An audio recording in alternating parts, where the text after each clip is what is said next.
Seemed like an 18-carat run of bad luck.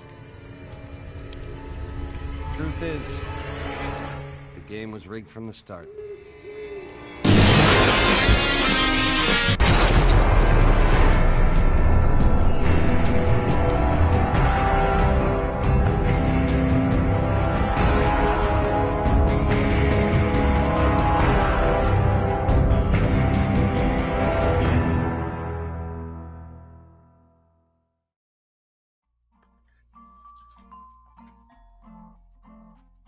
I'm sorry, didn't see you there. I was just lost in memories.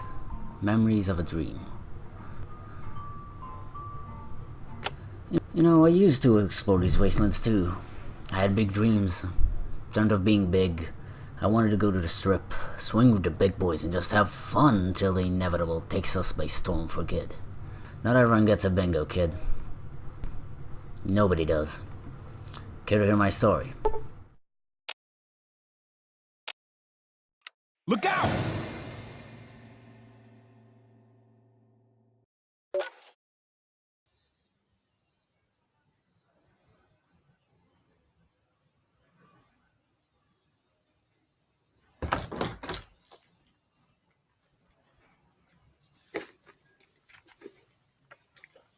This video is gonna be a bit more than usual. For a long time, I noticed an absolute stall on my progress in YouTube as a creator, and I didn't exactly know how I should talk about it since it's not really a standalone topic. But now, having finally finished the playthrough of Fallout New Vegas, I think now it's gonna be a good time to have a little discussion about both social apocalypses. And I'm not just basing this joke off of the adpocalypse term, this is a real issue. Fallout New Vegas is my only personal experience with the series. It takes place in the Las Vegas area of 2218, but just saying that isn't the entire deal. The universe shifted from our current timeline at some point during the Cold War to World War II, I think 1961, roughly. And the key difference was, instead of inventing transistors and microchips, which led to laptops, fast computers, and smartphones, atomic energy fascinated the world much more, and the promise, and the actual manifestation, eventually, of endless power to machines had driven the world power-hungry for endless power. Not a safe war when there isn't an end, but that's the whole point. When technology advances at a quicker pace than people have time to have a strict opinion and moral laws in regards to said technology, it backfires forever. Nobody had time to criticize nuclear energy because everyone was too horny over endless possibilities. And I'll give them credit, in their roughly 100-year diversion until 2077, they went wild. They made super robots of all kinds, mostly flying cars, power armor, plasma rifles of all sorts, everything. It's really incredible. Such a shame the war ended on 2077, where Psy finally released Despacito 76 onto the United States. Most citizens just died from radiation, but turned many into pretty much zombies, ghouls, nearly skinless humanoid remains that walk around, some still acting the same as they did before their finite transformation, and some insane from the radiation and years of nothingness in the wastes. They don't die because radiation heals them, and they also kind of emit radiation, so that's very efficient, at least. There are also human groups that turned into Hulks and the similar, such as the super mutants and the super duper mutants, the Nightkin, which have used the powerful Stealth Boy machine so much that they have somehow become addicted to it and went insane from it as well. There are also plenty humans left in the world you play in, most originating from vaults. The vaults are the safest way to die in the post-bomb world. I won't play the joke up, the vaults were a cruel and genius idea by the government to conduct social tests and experiments. 99% of the US citizens didn't resist to the concept of, not dying in a nuclear wipeout, so they happily entered the vaults they were invited to. The vaults range from experiments in simple gang wars between red to blue as factions and seeing what happens, to planning a leak on the bottom floor of the vault that will allow radiation and outside lifeforms into the vault, and, locking up one ginger kid in a vault all by himself with a box of puppets driving him mad, go figure. All of this is still really just the surface level. All these radiated zombies, invisible, insane mutants, government underground experiments, and atomic energy wonders. This is all not even scratching the surface of the actual plot. I still have many things to say about the New California Republic, Kaiser's Legion, Mr. House, Radio New Vegas, and more. And that didn't mean anything to you if you don't know Fallout. But you do. People watch things they know at my current view count. I don't have the status of people clicking my videos of thumbnails and titles because they're interested in a new topic. In fact, people don't click my videos. Here's why I got to where I am. So, this is an algorithm change that sealed my fate. This is a strategic mistake. I made a channel shift at the worst possible time when I was still growing. I started making Let's Play videos, got popular from them, mostly from Anti-Birth and After Earth Plus, along with glitch and feature showcases I did, which was what my channel was first really strongly themed around. Undertale secrets, which were good videos, like, I don't know, I like acknowledging how actually good they are, whatever. So now, my sub base originates from people who enjoy either Isaac content, any of it, or showcase videos for popular games. So right then, when I started pulling numbers, I started also swinging towards left field. I always believed that I make the content that I would watch. That's why right now I mainly sell myself as video essays, as those are the prominent videos I enjoy watching, although I have quite a lot of, shitposts and memes I create, as that's also a culture I love. Hopefully you'll get to hear more about my video idea about memes next week, but I can't guarantee that. That's quite a risky topic. I'm writing this quite unsure if I'll make this video in time anyway. Regardless, sometime after summer 2017, which was a fantastic time for me, I made about 3 Let's Play videos a week, and loved every second of fan interaction. It was a very good time, but then time came and I stopped. I took a week-long break from my channel, remade the banner, the profile picture, and made my breakout essay, I guess, regarding the Switch and virtual reality. Later in the year, I reused that script for a final project in my English class, and I gotta say, it went pretty swell. Certainly making these videos helped me improve my writing and all that, but far more than the actual class. But in doing that, I committed the 3 algorithm sins of YouTube. See, other channels that make video essays can have a similar subcount to me. Just take a look at someone like Lexpionage, MML's commentaries, or LoadSave. All great channels that discuss gaming and some delve into social commentary, but not the point. All these have roughly just as many subscribers as me, but notice the difference. All these channels have a far higher attach rate to their sub count, which has always been the biggest chore in YouTube. Trying to at least have all your subs watch your videos, and with the staff constantly making reaching your own bloody subscribers harder, it's really, really hard. But the reason these people have better attach rates is simple. They started there. I may get about 15,000+ views a month, but how much of it is for my modern videos? Almost none, seriously. 1. Just, come on.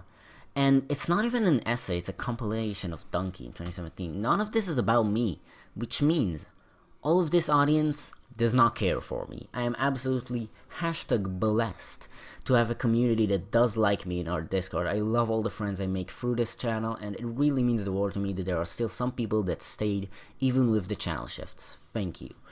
But now to the other sins, shitposting on main.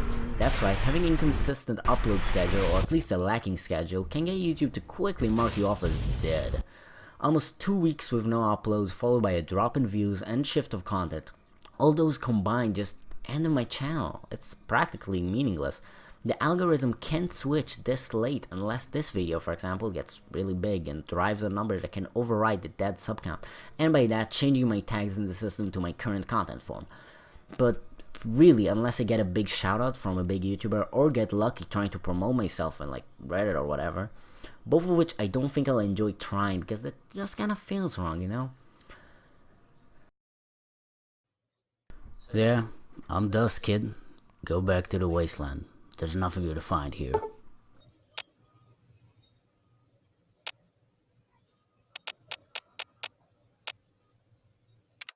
New Vegas is something unique in games. The entire Fallout universe is such a diversion from almost any other shooter on the market. Its rich background and mysteries and paths that can be expanded onto are something that few games that aren't role-playing games do.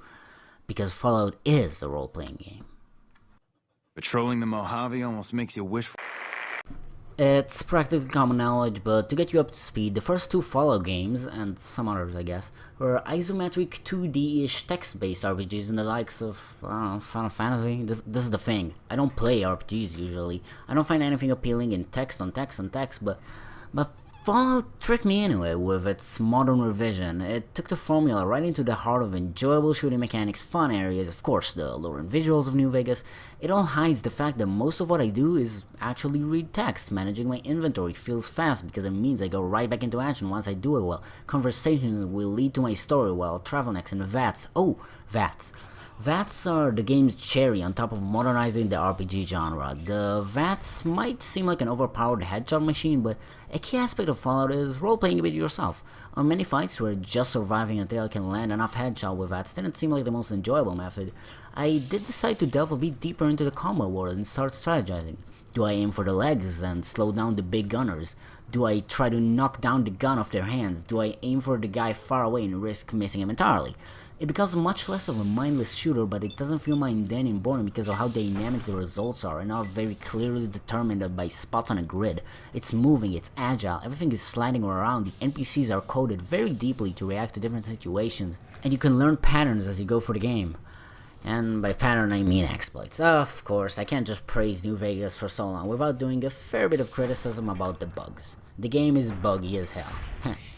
Whenever you pick up a small object, everything surrounding it will begin to flow. Companions have a thing for following you in the worst paths possible. Many crashes, broken walls, quests can become impossible to finish because of things you are not in control of at all.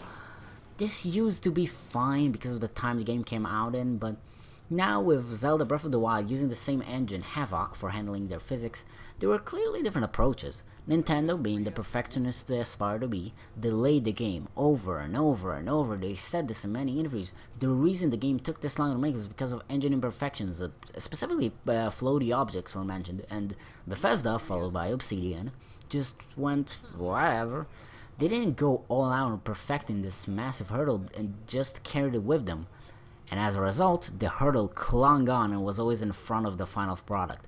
Bethesda games are now known for these bugs, and that didn't quite backfire proper until they released the next Fallout game, which, with its reworked engine, people expected some solutions to the game-breaking bugs, but those were nowhere to be seen. Backing off from the bugs though, let's start talking about the actual world and what are the things that'll keep you occupied for hours in the wasteland. Let's talk politics.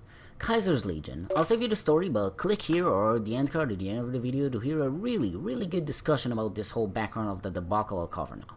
Short version, there's post-apocalyptic romance. Kaiser's Legion is scared of the future. They resort to melee weapons and simple-fashioned guns. They take slaves, capture land savagely, and act like the righteous ones, or get killed as a low-ranked member.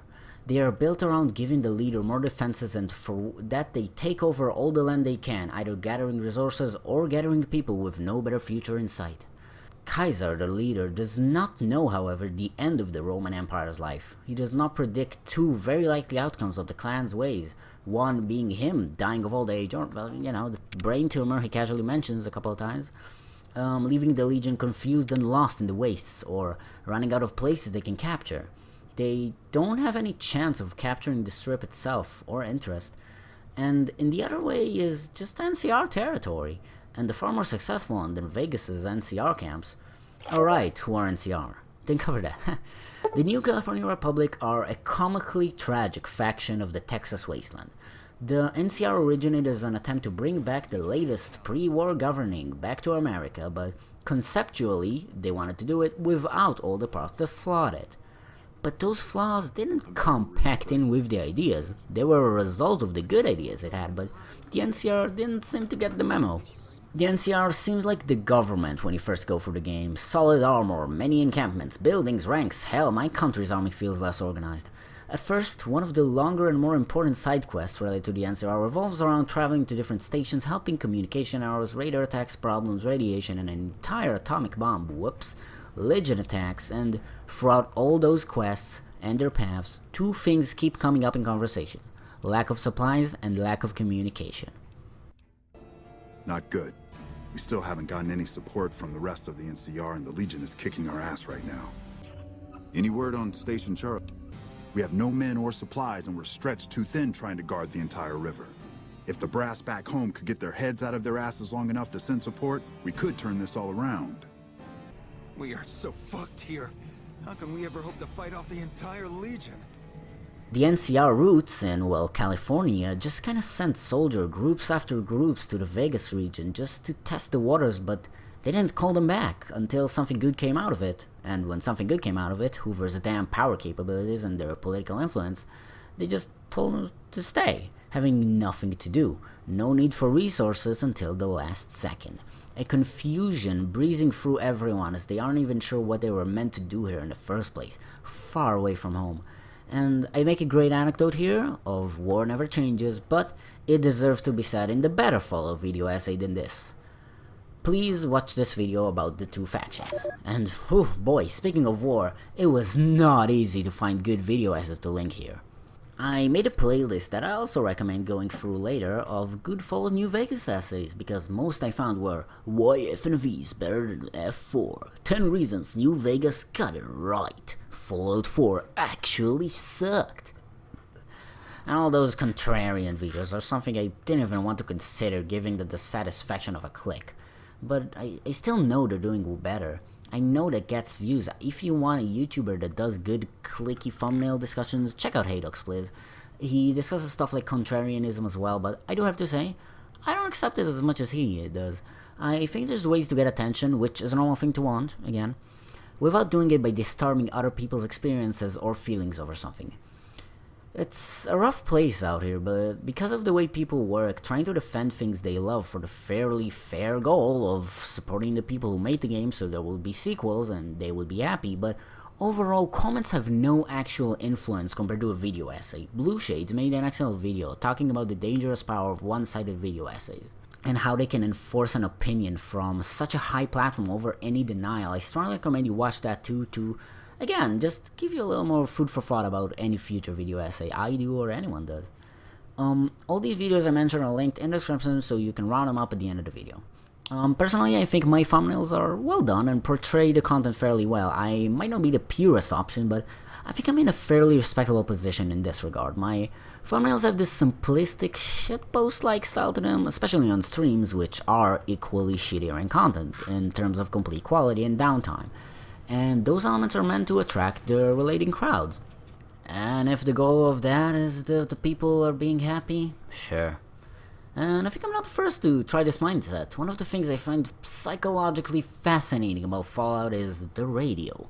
Mr. New Vegas sits in his throne away from the eyes of anyone, sharing some news to the waste and playing copyrighted music I can't play here.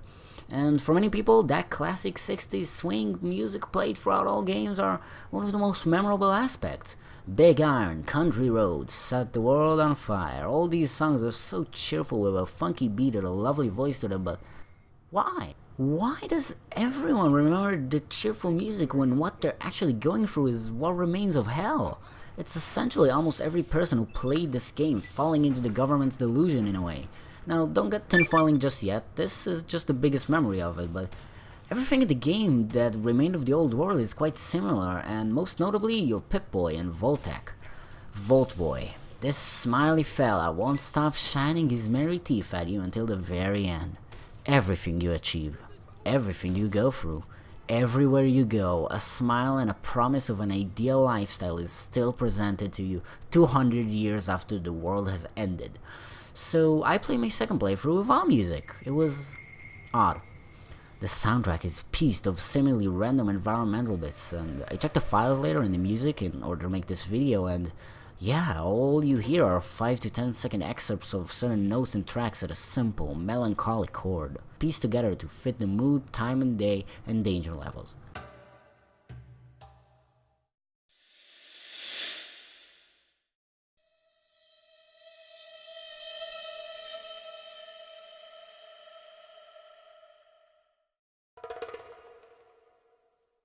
It's you. It's your mind. It's actually music to accompany a wasteland. It really is. A kind of scary way to roam the wastes. But that's not what we're here for, is it? Because remember what that fella once said. Ain't that a kick in the head?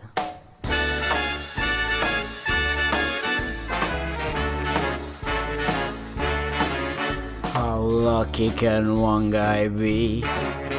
I kissed her and she kissed me. Like the fella once said, ain't that a kick in the head? The room was completely black. I hugged her and she hugged back. Like the sailor said, quote, ain't that a hole in the road? My head keeps spinning. I go to sleep and keep grinning. If this is just the beginning, my life is gonna be beautiful. I've sunshine enough to spread it, just like the fella said. Tell me quick, ain't love a kick in the head?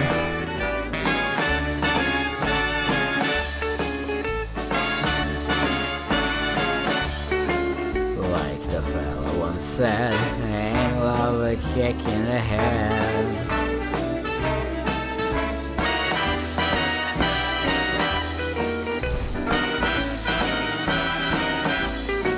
Like the sailor said, quote, ain't that a hole in the boat? My head keeps spinning. I go to sleep and keep grinning. If this is just the beginning, my life is gonna be beautiful. She's telling me we'll be wed. She's picked out a king-size bed. I could feel any better, or I'd be sick. Tell me quick, oh, ain't love a kick? Tell me quick, ain't love a kick in the head?